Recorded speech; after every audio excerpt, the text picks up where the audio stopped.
Nessa temporada, temos o patrocínio da Ofta Vision Health, uma empresa dedicada exclusivamente à oftalmologia e presente em todo o território brasileiro. A Ofta apresenta a marca Viofta, que são colírios lubrificantes à base de hialuronato de sódio e sem conservantes. Além da concentração de 0,15%, que é o Viofta da caixinha azul, e que tem um dos preços mais acessíveis para o paciente, a Ofta tem também o Viofta 0,40%, da caixinha verde, com a maior concentração de hialuronato do mercado, proporcionando alívio duradouro desde os sinais e sintomas do olho seco até a restauração do epitélio em procedimentos cirúrgicos.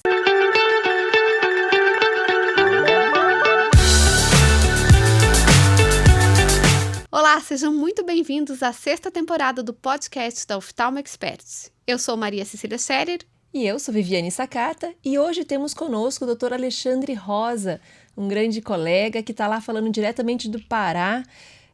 Alexandre é médico pela Universidade Federal do Pará, especialista em retina e vítreo e doutorado pela USP e atualmente é professor da mesma Universidade Federal do Pará. Ele é sócio fundador da RedCheck, junto com o Rafael Scherer, que já esteve aqui conosco em um episódio anterior. E essa empresa inovadora ela oferece uma plataforma digital que integra imagens e permite o uso da IA para laudos e diagnósticos à distância, né, Ale? E eu vou começar falando aí para nossa audiência qual que é a definição teórica da inteligência artificial, que é o tema da nossa conversa de hoje. A IA é um campo da ciência da computação que cria sistemas capazes de realizar tarefas que normalmente exigiriam inteligência humana. E isso inclui aprendizado, raciocínio, percepção e tomada de decisão. Ela é amplamente usada em diversas áreas, mas na saúde tem sido aí uma revolução, porque permite o diagnóstico de doenças com tecnologias cotidianas ou como assistentes virtuais. E atualmente a aplicação dela na oftalmologia já é uma realidade, então nós estamos falando de presente e não mais de futuro. Ale, muito obrigada pela tua presença aqui. Bom, meninas, eu que agradeço o convite, é sempre uma honra poder estar aqui com vocês, dividir esse espaço e acho que vai ser um bate-papo bem interessante, né? A ideia é que a gente fale bem descontraído sobre um tema que a gente teve recentemente até uma live na SBRV sobre esse tema, né? A ideia, acho que é o tema do momento, né? O que todo mundo está querendo saber, todo mundo está querendo, enfim, descobrir como é que isso vai impactar a nossa vida. Então, acho que a gente vai, ao longo dos próximos minutos, poder fazer um bate-bola sobre como é que essa nova tecnologia vai nos impactar no dia a dia. Eu acho que a inteligência artificial, apesar de já existir há muito tempo, ela se tornou muito acessível há 1 ano, 2 anos, né? Acho que ela veio para o meio mesmo e se tornou amplamente utilizada, então está todo mundo correndo atrás para tentar entender, né, como funciona. E a gente sabe que na oftalmologia ela hoje faz diagnósticos brilhantes, né? Quer dizer, às vezes ela atende a massa da população, principalmente aqueles pacientes rotineiros, o atendimento de rotina, ela tria e diagnostica muito bem, né? Você tem experiência com isso? Sabe contar pra gente? Acho que talvez a RedCheck te dê um material bom aí para você poder contar pra gente como é que tá essa questão de diagnóstico e triagem com a IA. Tem várias iniciativas, né? Uma delas é a própria RedCheck faz isso. A gente tem a, a tecnologia do pessoal da Ayer, através do Ayer Cloud, que é o pessoal da Felcon, né? Eles fazem algo parecido também, que é tentar, através de uma imagem, né? Não substituir o médico, mas dizer para o médico, olha, nessa imagem que você está vendo, olha para esses pontos aqui, né? O que a gente chama de mapa de calor, heat map, né? Então, você olha para determinados pontos da imagem, né? Alguns parecem bem óbvios, né? Ah, beleza, eu conseguiria ver esse dado duro que está dando para ver aqui numa imagem. Mas tem situações que você realmente ajuda de fato. Por exemplo, às vezes no Reut, que você podia ter passado até despercebido, você consegue ver aquela área bem pintada ali na imagem para você, putz, dar uma olhada aqui nesse local, né? Então, assim, são ferramentas que ajudam bastante nós, né, como oftalmologistas, nos tornarmos oftalmologistas melhores, né? Eu já falo isso há algum tempo, né? E recentemente a Vivi teve com a gente ali na convenção do CBO, né? A gente trocando ali nos bastidores, né? Conversando com o pessoal que ia falar, teve um bloco só sobre IA, né? E assim, uma das coisas que é comum para quem trabalha com esse tipo de tecnologia é que realmente o diagnóstico, em algum ponto nesse próximo futuro, enfim, talvez alguns anos, 2, 3 anos, não vai mais ser nosso, né? A gente vai, enfim, já chegar cada vez mais com essas coisas mastigadas em casa, né? Recentemente, eu até mostrei esse artigo lá na convenção, mas teve um trabalho muito interessante que uma pessoa do Google mostrou na live da SBRV, mostrando a quantidade de informações que você consegue ter, ah, informações de saúde de uma pessoa a partir de uma fotografia do segmento externo. Então, através de uma fotografia do olho, né, da parte externa, né, pálpebras, enfim, só da parte externa, então ele conseguiria prever várias coisas, então, tipo, desde nível de hematócrito, nível de hemoglobina glicada, enfim, função renal, função hepática. Então, você começa a entrar numa seara, né, que, ah, enfim, a gente não consegue, né? Então, tem um ponto realmente da curva que não é que vai competir com a gente, principalmente no diagnóstico, né? Vai ser muito melhor para a gente porque vai olhar coisas que a gente não consegue literalmente prever, não tem como a gente ter esse tipo de informação a partir das imagens que eles têm, né? Então, isso vai mudar muito o jogo. Eu acho que todo mundo se assusta muito, né? Principalmente o pessoal que já está na estrada há muito tempo. Mas eu vejo que, primeiro, que a gente não para, né? Então é melhor aceitar e saber aprender como conviver. E segundo, que isso pode ser um ganho, né? A gente tem que aprender a olhar e como ganhar com isso. Com o boom de diabetes que a gente vai ter aí no mundo, a possibilidade de fazer diagnóstico e triar os casos mais graves é um ganho gigante, né? Para a saúde da população.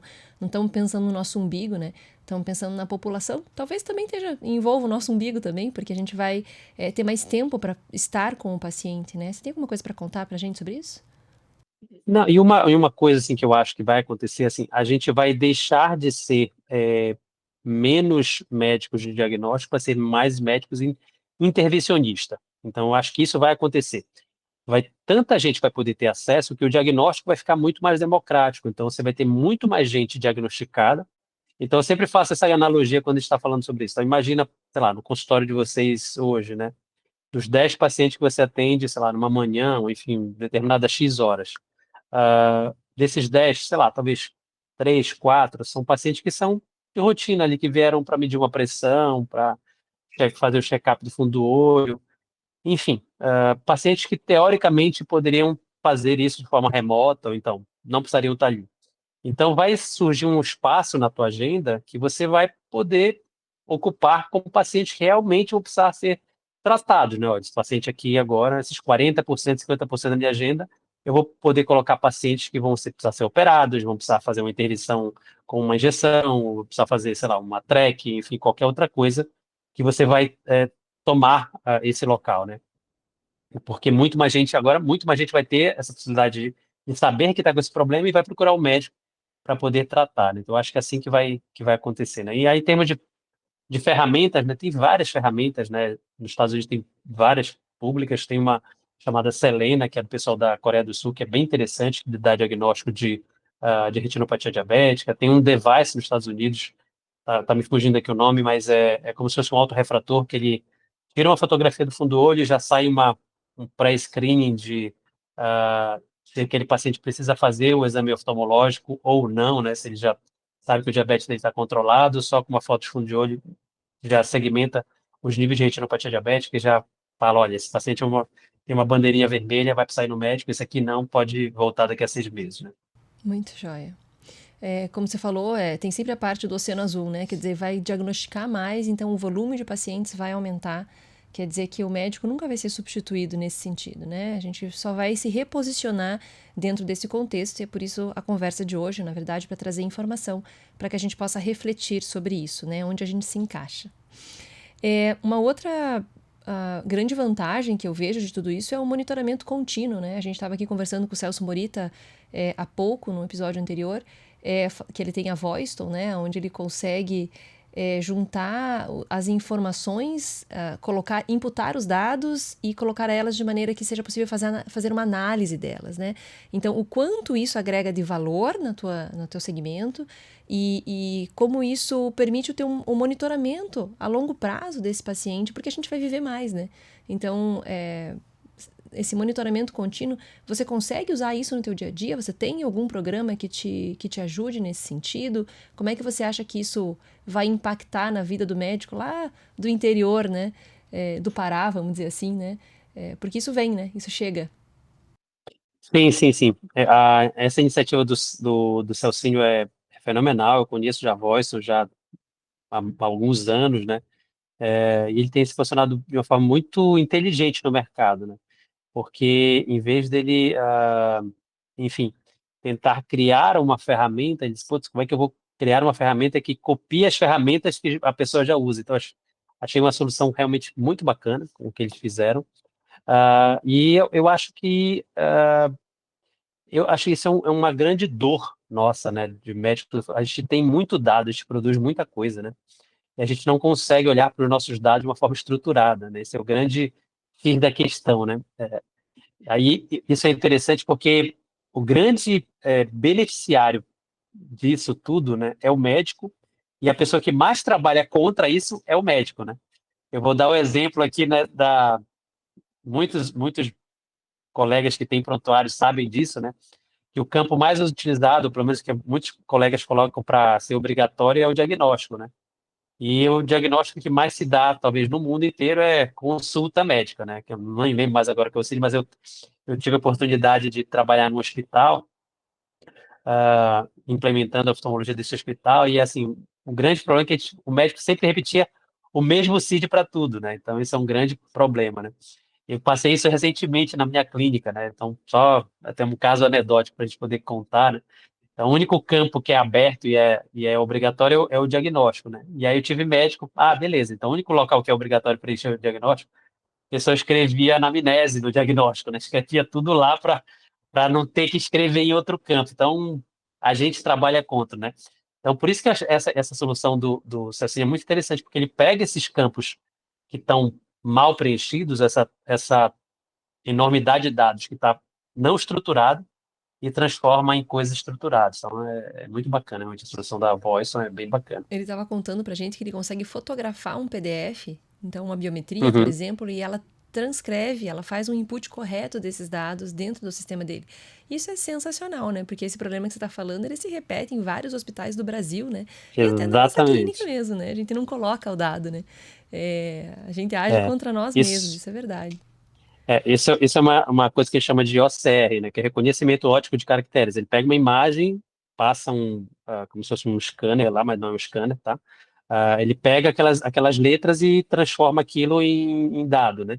A gente tem uma coisa mais ou menos parecida na RedCheck, então a gente pega, por exemplo, sei lá, um exame de campo visual, ou então um ACT de nervo óptico, que eu sempre falo que, não sei para que laudo, porque está tudo escrito lá, mas o médico quer um laudo dizendo o que está escrito ali no print do aparelho. A gente faz o OCR do laudo e já compõe o laudo para o médico, né? Já fica basicamente tudo estruturado, ele só precisa corrigir alguma coisa, ele precisa alinhar no laudo e o laudo está pronto em, sei lá, 3 segundos, né? Então, isso Eu é bem tô, bacana que a eu tô gente faz cheia de também. orgulho aqui. Tô cheia de orgulho de ver tanto o Ayer, a RedCheck e a Voistone. São três empresas brasileiras, né? E o quanto isso tem a possibilidade de entregar, né, no cuidado final do paciente. A gente estava há pouco falando com o pessoal do CRM e CFM sobre a dificuldade de instalar um médico, por exemplo, aí no interior do Pará, né? Como não é só formar um médico e colocar ele lá, porque ele não tem estrutura na cidade para ficar, ele não fica, né? Então, é um problema muito maior do que a gente mesmo, né? A gente médico. E o quanto essas tecnologias podem trazer esse acesso à população, né? Que talvez seja uma saída. Rastrear a retinopatia diabética através da tecnologia na população lá do interior do Amazonas, né? A gente vai conversar com a Nara daqui a pouco. É muito interessante o alcance que isso pode ter, né? Recentemente eu fiz lá, uma semana atrás eu estava com uma aluna defendendo uma tese de mestrado, que a tese dela era atendimento de populações ribeirinhas, né?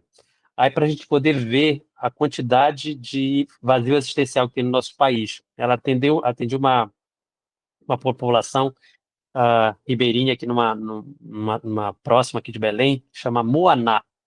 Então Moaná é uma cidade que não tem, literalmente não tem nada, não tem nada. Assim, é uma cidade que é no meio da floresta E tinham pessoas que tinham passado com ela que nunca tinham passado, não é no oftalmologista, gente, é num médico.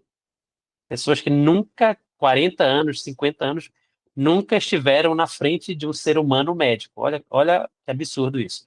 E aí ela contou coisas assim que, tipo, doutor, eu fiquei assim, tão ah, tocada com isso, porque, tipo assim, a pessoa está lá, literalmente no meio do mato. Se ela tiver uma dor de cabeça, a gente vai na farmácia, liga para enfim, para um sistema de entrega, sei lá, você está com um remédio na tua casa em uma hora, meia hora. Ela não tem como chegar numa farmácia, porque não tem uma farmácia. A farmácia mais próxima fica, sei lá, 8 horas de barco. Olha como as coisas. É inacreditável, né? Que no século XXI a gente tenha populações que estão nesse tipo de coisa, né? E aí eu vou falar, por exemplo, da minha cidade. Eu moro em uma Belém, uma cidade de 1,5 milhão, 2 milhões de habitantes, se você colocar a grande Belém.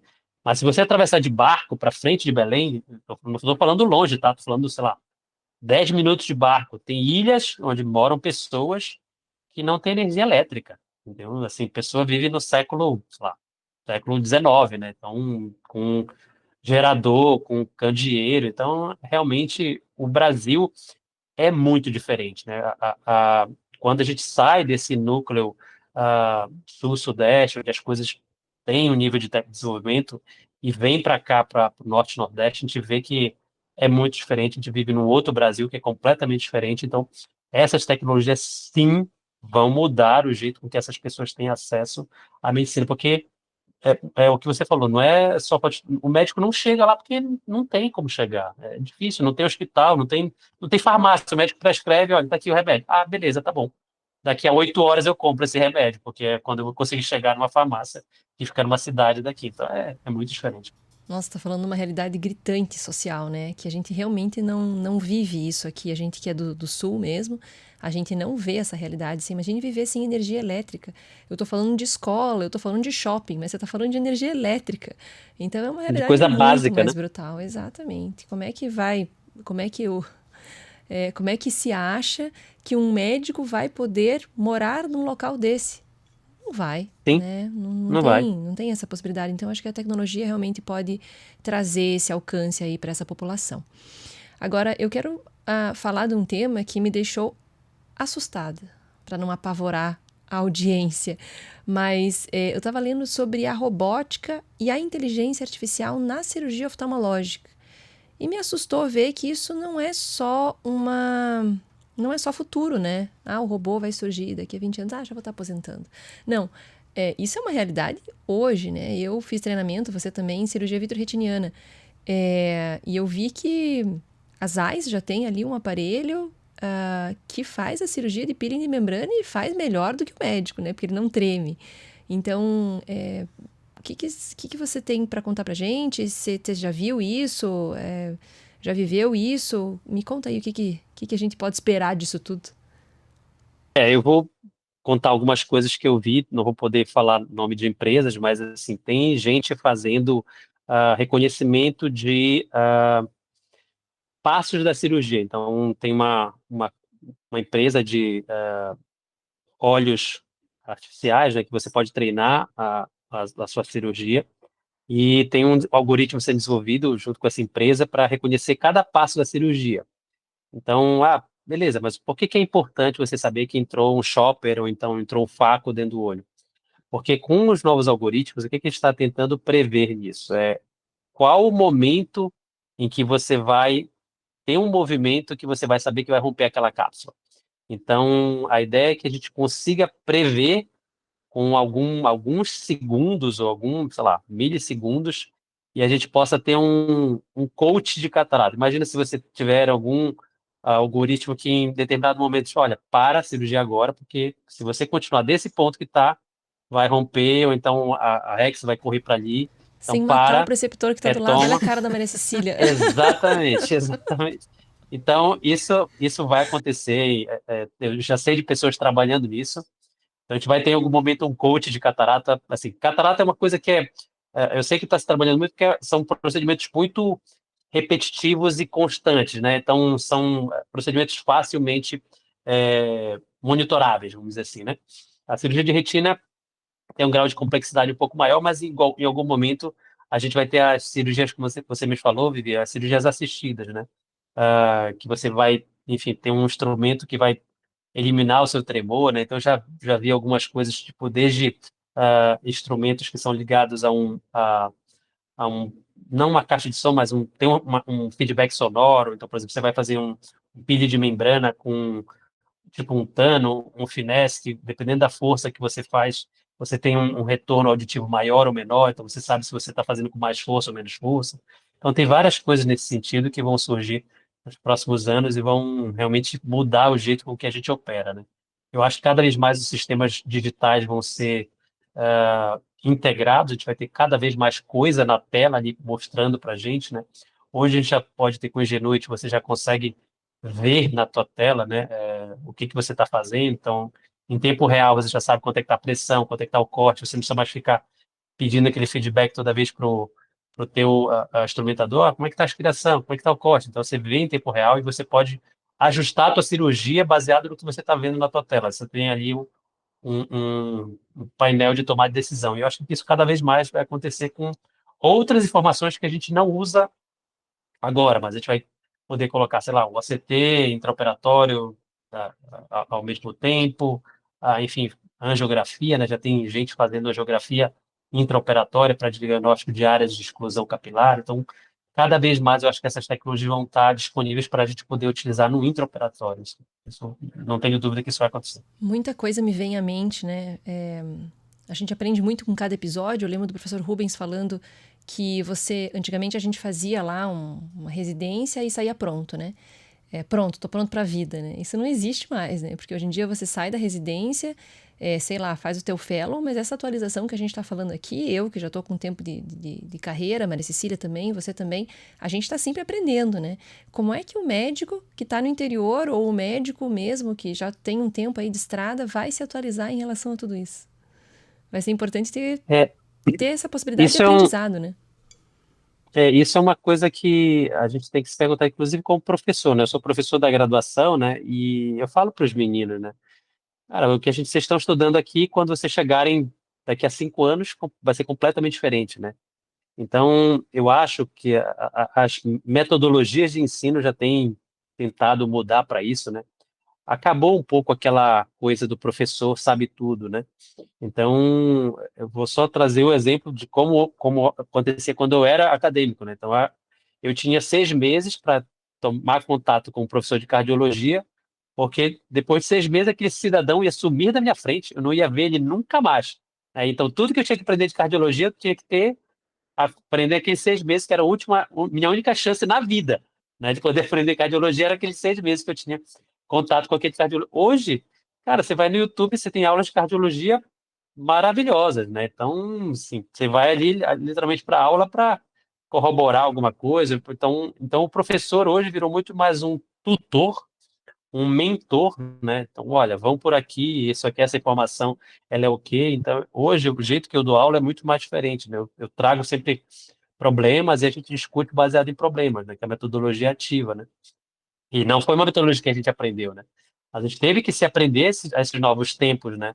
De que é uma geração que, enfim, hoje é a geração que aprende tudo no YouTube, né? Então, hoje, recentemente estava conversando com minha filha, né?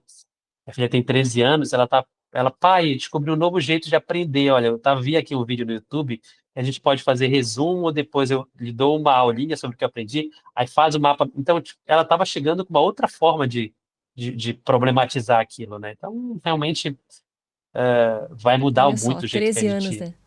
13 anos já 13 anos. elaborando tudo isso e você vê que eles realmente viram uma criança sabida, né? A nova geração, uma geração que tem muito conhecimento e tem aonde buscar o conhecimento, né? Se ele não tem. Sim. Ela já estava com capacidade de sedimentar esse conhecimento mesmo na mente dela para seguir adiante, né? Cada vez mais a gente vê isso. A E, gente tem muita informação e a gente tem que ter como digerir tudo isso. E interessante e você aí, falar do... falando esse negócio de. Só Pode complementando aqui, falar. Vivi, Uhum. desculpa te interromper. Recentemente, estava discutindo sobre. Não sei se você já. Sem interesse comercial nenhum, né? Vocês já viram uma ferramenta chamada Cloud Note, que é o Clouds, que é um dispositivozinho que você conecta no celular, né? Tem tanto um que você conecta no celular, que parece um cartão de crédito, e um outro que é tipo um pinzinho, que você pode usar como um pingente ou como um botão e tal. E ele, na verdade, é um microfone conectado ao ChatGPT que grava tudo que você ouviu e depois transforma aquilo num resumo e pode fazer um mapa mental e tal. Enfim, aí por que que eu estou falando disso? Porque eu estava falando com minha filha exatamente sobre isso, né? Filha, você que gosta de mapa mental, olha isso aqui. Aí eu olhei, mostrei para ela, ela brilhou o olho, sabe? Nossa, papai, então quer dizer que no futuro a gente não precisa mais nem ter caderno? Eu disse, provavelmente não, né?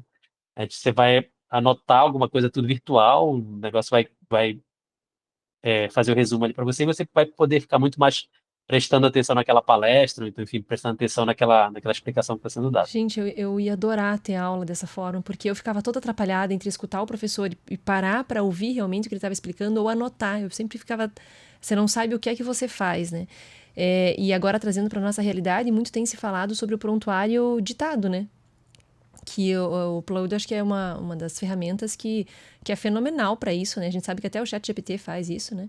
Mas de você poder falar, acuidade visual, 2020, 2030, parará, parará, e ele vai transcrever isso, então você não perde mais aquele tempo, não gasta mais aquele tempo olhando para o computador e não para o paciente, né? Então isso acho que é uma coisa que também já é presente, né? E que cada vez mais a gente tem que ir incorporando, porque mais coisa vem, né? Então acho importante a gente ir É, incorporando é, isso. eu acho que a maior parte dos prontuários eletrônicos está caminhando nessa direção, né? De serem prontuários, eu testo um, que ele é basicamente isso, você deixa o microfone aberto, e aí você começa a conversar com o paciente e no final você pede para ele gerar uma anamnese. Então ele entende aquele contexto da história e separa o que é antecedente pessoal, o que é antecedente ocular, o que é antecedente familiar, né? Faz o resumo ali da história. E aí o que foi interessante, assim, que aí eu fico com duas coisas abertas, com duas abas abertas. Uma aberta no microfone, gravando, e fico com outra aba escrevendo, né? Eu ainda escrevo um pouquinho para sempre comparar, né? E aí o que foi interessante, eu começo a perceber que tem coisas na conversa que eu não ia ter escrito no prontuário. E a inteligência artificial colocou no prontuário, né? Aí você fica pensando, pô, mas será que talvez aquela coisa que você não colocou fosse realmente importante? Então aí eu vou trazer uma coisa que aconteceu comigo, né? Não, o paciente estava falando sobre, ah, enfim, chegou no consultório com uma queixa central serosa, bem típica. O, o quadro era tipo de uma central serosa, se confirmou o diagnóstico da central serosa. E aí, durante a anamnese, né, então, ele acabou falando para mim que ele usava sildenafil, né? E aí, assim, foi uma informação que passou batida, né, para mim. E aí a IA colocou lá no prontuário. Depois eu fui olhar, né, e depois fui fazer levantamento de artigos, tem artigos fazendo a relação do sildenafil com a central serosa. Então, para você ver que realmente como ajuda, né, ajuda de fato, né. Agora imagina quando ela realmente começar a estar integrada com o teu prontuário, e começar a te fazer esses alertas, né? Olha, doutor, fiz aqui um levantamento de 300 artigos, tem case report de 3 que tem essa relação aqui, então fica de olho nesse diagnóstico, né? Então isso vai ajudar muito a gente. Muito demais. Agora, para tudo isso, é muito importante a gente ter um prontuário eletrônico, né? Eu sei que ainda, né, acontece de alguns colegas não terem prontuários eletrônicos e que, quer dizer, até o monitoramento, esse ganho de tempo, e eu estou falando de competitividade de mercado, né? Você precisa ter esses prontuários eletrônicos. É, Você tem conhecimento disso? O que permite... É, não fazendo propaganda do Celso, né? Mas o que vai permitir a gente ter esse input de dados e análise de dados posterior para o que vem, né? Não é nem o que existe já é muito bom, mas vem mais coisa por aí, né? E aí é fundamental você ter os teus dados classificados, vamos dizer assim. Sim, sim. Eu utilizo um prontuário específico. Hoje eu utilizo um do pessoal do Paraná, chama MedPlus. Esse que eu estou testando com IA é de uma empresa chamada Comunicare, é de um amigo meu que eu ajudei bastante ele na parte da oftalmologia. Então, ele funciona bem legal, funciona bem, de uma forma bem interessante, mas tem vários outros, né, que fazem coisa parecida. Ah, tem o Clínica nas Nuvens, faz uma coisa parecida. Eu acho que o pessoal da iClinic estava trabalhando uma solução parecida.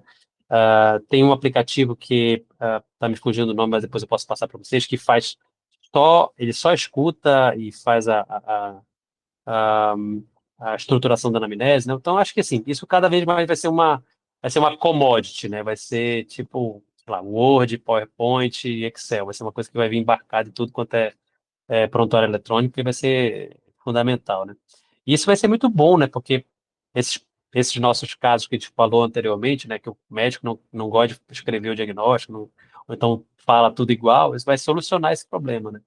Então, isso talvez seja um grande competidor do processinho, né? Porque esses dados vão vir muito estruturados, né? Ou o competidor ou algum promotor, né? Que já vai pegar os dados mais bem organizados, né? Desafios éticos disso tudo, o que eu vejo é a coisa indo mais rápido do que a possibilidade de criar uma normativa, né? Consegue falar alguma coisa pra gente sobre isso? A gente tem uma, uma máxima que a gente fala na parte de tecnologia, que é a regulação sempre vem depois, né? Então, você como empresa de tecnologia, você sempre vai propor inovação, né? Então, quando o Uber chegou no Brasil, ele não chegou, olha, vou instalar uma plataforma aqui né, o iFood é a mesma coisa. Então, a regulação sempre vem depois, né? E eu acho que é importante a regulação para impedir os extremos, né? E eu acho que os órgãos reguladores, então, por exemplo, no nosso caso, o CFM, o CBO, eles precisam fazer parte realmente como atores nesse processo, né? Então, eu já conversei isso com a Vilma, até com o Lisandro, né?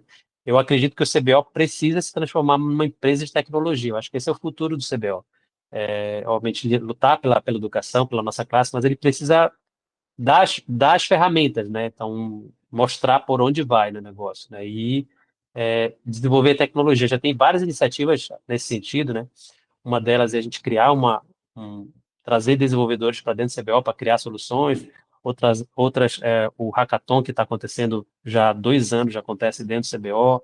Então, o CBO está olhando para esse mundo com muita atenção e eu acho que muitos frutos vão vir desse novo cenário que o CBO está se posicionando. Eu acho que o CBO, particularmente para a gente, né, com o oftalmologia, vai ser um ator importante nesse processo aí. Muito joia. Um parceiro, né? Um aliado aí nessa caminhada. Muito legal. A inteligência artificial e a tecnologia é uma das figuras, né, que fazem o nosso mercado da medicina hoje, né? O mercado da oftalmologia, o mercado da medicina. A gente acabou de sair da convenção, o CBO está olhando para isso também com muita atenção, mas a gente tem vários outros pilares aí, né, que passa pela saúde suplementar, pelas grandes aquisições, enfim, N coisas que a gente aborda aqui no podcast do Oftalmo Expert em diferentes episódios. E aí eu queria perguntar para você, já caminhando para o nosso final, o que é que você vê do mercado da oftalmologia no aspecto da tecnologia, para não ficar uma pergunta muito aberta aí, o que vai ser realidade para esse ano, para 2025, para 2026, vamos aí para os próximos 5 anos. Nossa, vai ser um exercício interessante. Eu acho assim, cada vez mais o telemonitoramento e o telediagnóstico vai ser do paciente. Esse ah, é uma crença muito minha. Como eu falei, né, ao longo dessa entrevista, né, eu acho que o diagnóstico em algum momento vai deixar de ser nosso. Eu acho que isso vai acontecer nos próximos anos. Até mostrei na palestra que eu dei lá no CBO, né, sobre algumas ferramentas que estão surgindo nesse sentido, né? Desde celulares algoritmos que preveem o grau através de uma fotografia, né? Então, isso vai acontecer em algum momento. Então, acho que o diagnóstico vai ser muito mais mecânico ou tecnológico, vamos colocar assim entre aspas, né? E a gente vai nos restar, ou pelo menos para a gente vai ser o que a gente gosta de fazer de verdade, que é conversar com o paciente, que é botar a mão no paciente, tocá-lo, né? Tem uma frase que eu gosto muito do que o Pedro fala.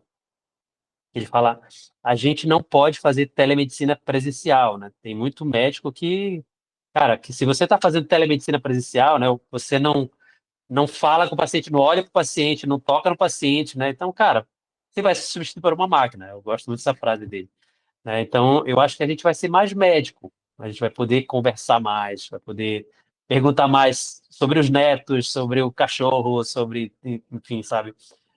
Eu acho que isso a gente foi feito, né? Tem interação, né? Somos sociáveis. Eu acho que a gente não vai, definitivamente não vamos ser substituídos, porque a gente gosta, né, de ter interação, né?